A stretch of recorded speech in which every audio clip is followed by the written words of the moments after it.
20 ans plus tôt, l'agent Rob Jackson avait pris une décision que la plupart des gens auraient jugée impossible, il avait adopté 6 petites filles noires que personne ne voulait garder ensemble. Contre toute attente, un policier blanc, célibataire, dans une petite ville d'Alabama, était devenu « papa » pour 6 sœurs terrifiées qui venaient de tout perdre. Aujourd'hui, 2 décennies plus tard, ces filles sont devenues des femmes. Et ce qu'elles choisissent de faire pour l'homme qui les a sauvées redéfinira ce que signifie vraiment le mot famille. Restez avec nous jusqu'à la fin de cette histoire, et n'oubliez pas de nous dire dans les commentaires d'où vous nous écoutez et de vous abonner pour plus d'histoires inspirées de faits réels comme celle-ci. Par un calme après-midi d'automne à Greenfield, en Alabama, l'agent Rob Jackson n'était qu'une autre voiture de patrouille sur Magnolia Street. Il connaissait chaque fissure de ses trottoirs, chaque porche, chaque chien qui aimait courir après son pare-choc. La radio sur son tableau de bord grésilla soudainement. Unité 3, nous avons besoin de vous sur County Road 12. Abandon possible. Plusieurs mineurs. Il enclencha ses gyrophares et prit la route. Il avait déjà vu ce genre de scène bien trop souvent. Mais rien ne l'avait préparé à ce qu'il vit en entrant dans cette maison délabrée au bord de la ville. 6 petites filles noires, blotties ensemble dans un coin. Elles tremblaient, les yeux gonflés de larmes, leurs petites mains serrées les unes aux autres comme des bouées de sauvetage. Une assistante sociale se tenait à côté, des papiers en main, expliquant d'une voix douce que leurs parents étaient morts dans un accident de voiture. Aucun membre de la famille ne pouvait les accueillir. Rob s'agenouilla, son insigne brillant dans la lumière tamisée. « Salut les filles, dit-il doucement. Je m'appelle Rob. Vous êtes en sécurité maintenant, d'accord? Je suis là. » Chloé, l'aînée âgée de 12 ans, releva le menton, tentant d'être courageuse pour les autres. Naomi enfouit son visage dans l'épaule de sa sœur. Tessa le fixa, mi en colère, mi effrayée. Mia et Hélène restèrent collées l'une à l'autre, tandis que la petite Zoé serrait un lapin en peluche si fort que ses jointures blanchissaient. Lorsque les services sociaux arrivèrent pour emmener les filles dans un foyer d'urgence, Rob resta près de la porte et observa. 6 pères Dieu terrifiés se tournèrent vers lui alors qu'on les emmenait. Il avait vu des toxicomanes, de la violence, des abus, toutes les formes de souffrance imaginables, mais ça? 6 enfants perdant leurs parents et l'unité qui les protégeait le même jour? Ça lui pesa dans la poitrine comme une pierre. Cette nuit-là, la maison de Rob était trop silencieuse. Le tic-tac de l'horloge résonnait plus fort que d'habitude. Sa femme, Anne, était décédée 5 ans auparavant. Il s'était habitué au silence, à vivre en pilote automatique, travail, maison, sommeil, recommencer. Mais maintenant, en fermant les yeux, il ne voyait que 6 fillettes accrochées les unes aux autres comme si elles étaient tout ce qui leur restait. Il se tourna et se retourna. Se leva. Se rassit. Finalement, alors que l'aube grise filtrait entre les stores, il attrapa le téléphone et appela l'assistante sociale de la veille. « Linda ? C'est l'agent Jackson, au sujet des 6 filles. » À l'autre bout du fil, Linda soupira. « Elles sont dans un foyer d'urgence pour le moment. Mais les garder ensemble ? Ce sera presque impossible. La plupart des familles prennent 1 ou 2 enfants, 3 au maximum. 6, c'est. » Elle marqua une pause. « Elles devront probablement être séparées. » Rob fixa le mur. Séparées. Il imagina Chloé essayant d'être forte sans ses sœurs. Zoé pleurant pour les filles contre lesquelles elle dormait chaque nuit. L'idée lui noua l'estomac. Et si? Il déglutit. Et si je les prenais? Silence. Rob, dit Linda doucement, vous êtes célibataire. Un officier blanc qui veut accueillir 6 petites filles noires? Il y aura beaucoup de questions, des questions culturelles, pratiques, émotionnelles. C'est une décision pour la vie. Êtes-vous sûr de comprendre ce que vous proposez? Non, pensa-t-il. Il ne comprenait rien. Il ne savait pas tresser des cheveux, ni comment leur parler du racisme, ni comment être une famille multiraciale dans une petite ville du Sud. Il ne savait pas comment être père d'un enfant, encore moins de 6. Mais il savait une chose. Je ne peux pas rester sans rien faire, dit-il. Elles ont besoin d'un foyer. Si c'est possible, je veux être ce foyer. Le processus fut brutal. Inspection de la maison. Entretien. Vérification d'antécédents. Évaluation psychologique. Chaque recoin de sa maison à 2 étages fut examiné. Chaque détail de sa vie avec Anne fut disséqué. Pourquoi voulait-il faire cela? Était-il seul? Essayait-il de sauver quelqu'un? Pourrait-il gérer la complexité culturelle de l'éducation de 6 petites filles noires? Certains le traitèrent de fou. Même son partenaire au poste, Tom, leva un sourcil. 6 enfants? Tom rit, mais l'inquiétude se cachait derrière la plaisanterie. Mon vieux, t'es sûr que tu ne veux pas commencer par, je sais pas, un poisson rouge? Mais du soutien arriva là où il s'y attendait le moins. Sa voisine, Mrs. Wilkins, qui ne parlait d'habitude que de ses roses, se présenta à sa porte avec un immense plat de lasagne fumante. « J'ai entendu, dit-elle simplement. Je trouve ça merveilleux. Ces filles méritent de la stabilité. Et Anne? Sa voix s'adoucit. Anne serait fière de toi. Il s'accrocha à ces mots. Quelques semaines plus tard, Linda appela. Vous êtes approuvés. Son cœur fit un bond. Pour les 6? Pour les 6, confirma TL. Si elles acceptent. Au bureau des services sociaux, les filles attendaient dans une petite pièce, assises côte à côte, leurs sacs à leurs pieds. Quand Rob entra, leurs conversations cessèrent. Il s'agenouilla à leur niveau. Salut les filles. Je suis Rob. L'agent Jackson. Je ne sais pas si vous vous souvenez de moi de l'autre soir, mais, si vous le souhaitez, je suis là pour vous ramener à la maison. Chloé se plaça devant les autres, sa voix un souffle. À la maison? Si vous voulez vivre avec moi, dit-il, la gorge serrée, je ferai de mon mieux pour être votre papa. Je ne ferai pas tout parfaitement. Mais je vous promets, je serai là. Chloé le regarda longuement. Puis elle hocha la tête, ferme et décidée. D'accord, dit-elle. Mais tu ne peux pas nous quitter. Je ne partirai pas, répondit-il. Jamais.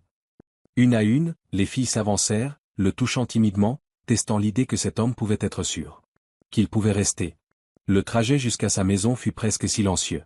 Les filles chuchotaient à l'arrière, serrant leurs sacs. Sa maison modeste lui parut soudain trop petite, trop simple, trop peu préparée pour ce qu'il venait de faire. La première nuit fut maladroite. Des spaghettis autour de la table, personne ne sachant comment agir. Les filles l'appelaient monsieur au lieu de papa. Elles le regardaient comme s'il pouvait disparaître si elle clignait trop longtemps des yeux. Mais plus tard, lorsqu'il vint les voir, il trouva Chloé en larmes sur son oreiller. Et, dit-il doucement en s'asseyant à côté d'elle. C'est normal d'avoir peur. Moi aussi, j'ai peur. Elle renifla. Tu seras là demain matin? La question lui brisa le cœur. Je serai là, promit-il. Chaque matin. Et pour la première fois depuis des années, en s'allongeant et en écoutant les bruits étouffés de 6 enfants endormis au bout du couloir, sa maison ne lui sembla plus vide. Elle lui sembla pleine. Apprendre à être père était un chaos total. Rob brûlait plus de petits déjeuners qu'il n'en réussissait. Il googlait « soins pour cheveux afro » à 2 heures du matin et revenait du magasin avec les mauvais produits 9 fois sur 10. Les formulaires scolaires, les routines du soir, 6 céréales différentes, c'était la pagaille. Mais il n'était pas seul. Mère Vivian, une aînée d'une église noire locale, avait entendu parler de Rob et de ses filles, et décida qu'il avait besoin d'aide qu'il le veuille ou non. Elle marcha jusqu'à sa porte un dimanche matin, chapeau, Bible, et sac rempli de produits capillaires à la main. « Agent Jackson, dit-elle. Emmène ces bébés à l'église. Et assieds-toi, je vais t'enseigner l'hydratation, la communauté, et la différence entre une coiffure twist réussie et un désastre. » L'église accueillit d'abord les filles, puis lui. Les hymnes chaleureux, les femmes âgées qui s'occupaient de leurs cheveux, les garçons du groupe des jeunes qui les traitaient comme des sœurs, cela offrit aux filles quelque chose que Rob ne pourrait jamais leur donner seul, une connexion profonde à leur culture et à leur communauté. Mais tout le monde à Greenfield n'était pas bienveillant. Les gens regardaient dans le supermarché. Murmuraient dans les gradins lors des matchs. Un policier blanc avec 6 filles noires? Certains souriaient. D'autres chuchotaient. Et cette attention retomba plus lourdement sur Tessa. À 12 ans, puis 16, puis 18, elle était une star du basketball mais en dehors du terrain, elle devait répondre à des questions qu'aucune adolescente ne devrait entendre. C'est ton vrai père? Tu veux jamais retrouver ta vraie famille? On dirait pas vraiment que tu fais partie de là. Les mots s'accumulèrent comme des pierres. Un soir, après un commentaire particulièrement cruel d'une coéquipière, Tessa explosa à la maison. Tu ne comprends pas, papa, cria-t-elle. Tu ne comprendras jamais. Tu ne sais pas ce que c'est d'entrer dans une pièce et de voir tout le monde vous regarder comme si votre famille était une sorte d'expérience. Rob se tenait dans le couloir, bouleversé. Avant qu'il puisse répondre, elle sortit en trombe dans la nuit froide.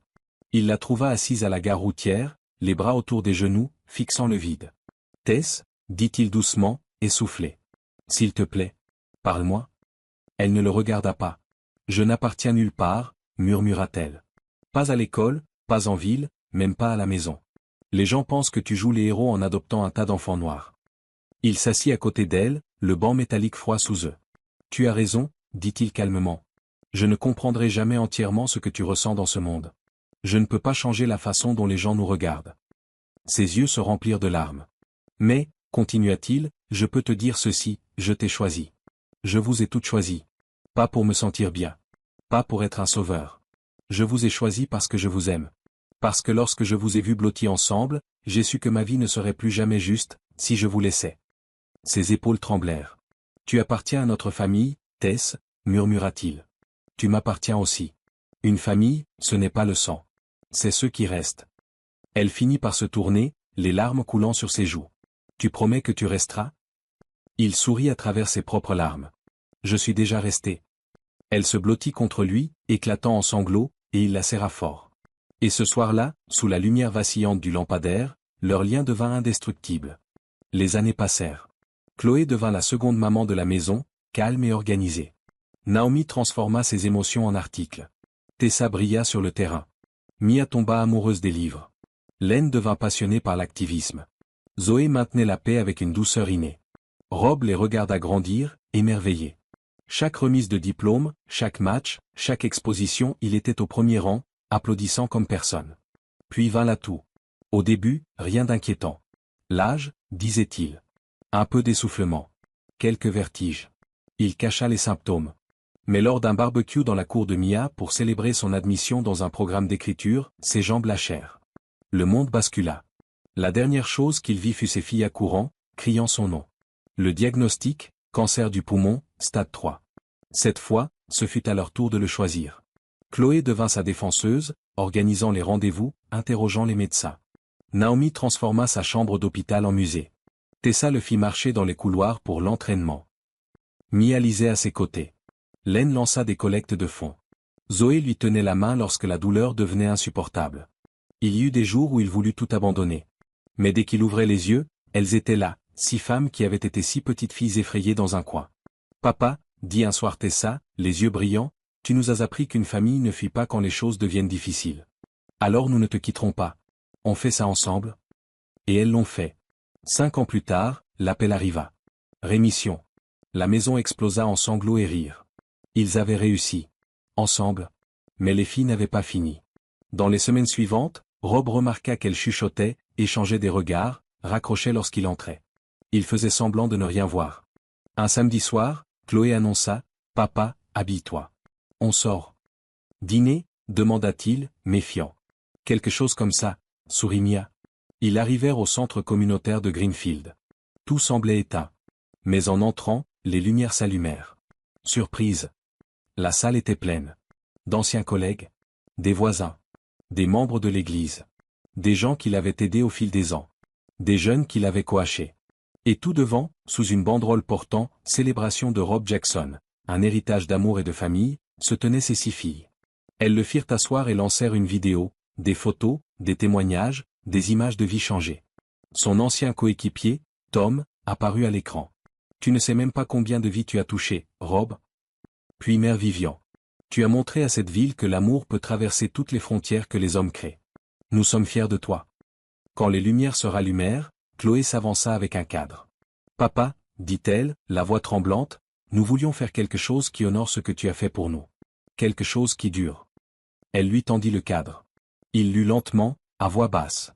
Fondation Rob Jackson pour l'accueil et l'adoption. Len prit le micro.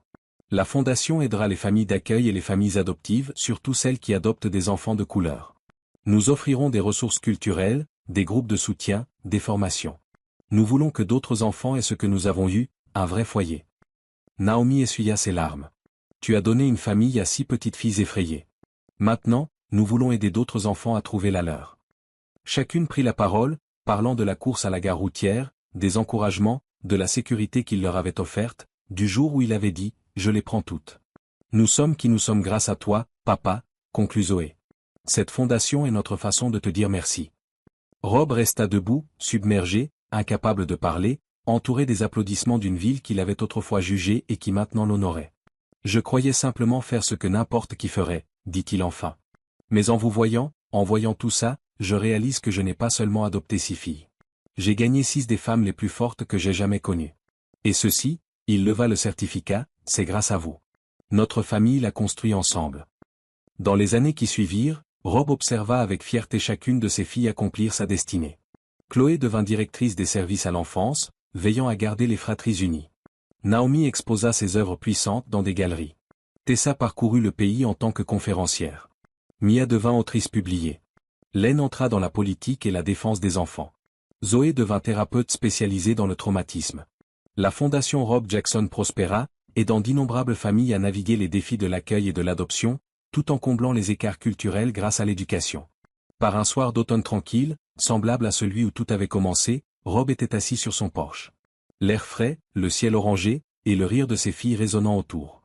Elles étaient là, adultes, belles, pleines de vie, se chamaillant, échangeant des recettes. Il les regarda, le cœur débordant. 20 ans plus tôt, elles étaient 6 fillettes terrifiées blotties dans un coin. Aujourd'hui, elles étaient des leaders, des artistes, des militantes, des guérisseuses. Et elle l'appelait encore papa. Le soleil se couchant derrière les arbres, Chloé glissa son bras dans le sien. « Ça va, papa ?» Il sourit, les yeux brillants. « Je suis parfait, » dit-il. « Je suis l'homme le plus riche du monde. Pas riche en argent. Riche en amour. En héritage. En famille, une famille non pas liée par le sang, mais par le choix, le sacrifice, et la promesse inébranlable que jamais aucun d'eux n'aurait à affronter le monde seul. » L'histoire de Rob et de ses 6 filles prouve qu'une famille est bien plus que la génétique. C'est ceux qui restent. Ceux qui se battent pour vous quand vous ne pouvez pas vous battre vous-même. Alors maintenant, c'est votre tour. Que pensez-vous de l'histoire de Rob? Auriez-vous fait le même choix à sa place? Et si vous étiez l'une de ses filles, comment l'honoriez-vous? Partagez vos réflexions dans les commentaires, et n'oubliez pas de vous abonner pour plus d'histoires inspirantes sur l'amour, la résilience et les familles que nous choisissons.